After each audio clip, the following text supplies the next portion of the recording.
কিশোরগঞ্জের পাকুন্দিয়ায় বজ্রপাতে ইরিনা, প্রিয়া ও বর্ষা নামে নবম শ্রেণীর 3 শিক্ষার্থীর মৃত্যু হয়েছে। দুপুরে উপজেলার চরটেকি নামাপাড়া এলাকায় এ দুর্ঘটনা ঘটে।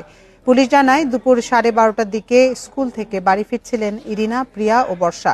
এ সময় চরটেকি নামাপাড়া এলাকায় পৌঁছালে হঠাৎ ঝড় বৃষ্টির কবলে পড়ে ওই 3 শিক্ষার্থী। পরে গুরুতর আহত অবস্থায় স্থানীয়রা তাদেরকে উদ্ধার করে পাকুন্দিয়া উপজেলা স্বাস্থ্য কমপ্লেক্সে নিয়ে গেলে চিকিৎসক ইরিনা ও প্রিয়াকে মৃত ঘোষণা করেন। পরে গুরুতর আহত বর্ষাকে উন্নত চিকিৎসার জন্য শহীদ সৈয়দ নজরুল ইসলাম মেডিকেল কলেজ হাসপাতালে নেওয়া হলে তাকেও মৃত ঘোষণা করা হয়। এদিকে মিঠামইন হাওড়ে গরু আনতে গিয়ে বজ্রপাতে মোহাম্মদ কটুমিয়া নামে এক কৃষক নিহত হয়েছেন। দুপুরে উপজেলার চমকপুর হাওড়ে এ দুর্ঘটনা ঘটে।